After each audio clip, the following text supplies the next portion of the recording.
sa sinugdanan ng Diyos, sa pagbuhat sa kalibutan. Ang kalibutan hawang ugo walay hitsura.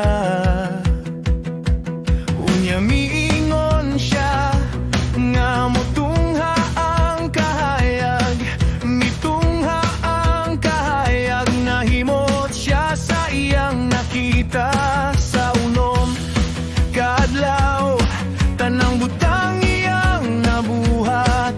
Ug sa ikapitong adlaw gibalaan niya para kita mo daye kaniya.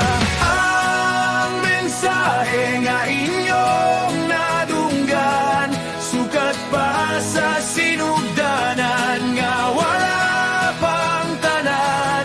Gihigugma sa Diyos ang kalibutan, ug tungod nini gihatag niya iyang bugtong anak.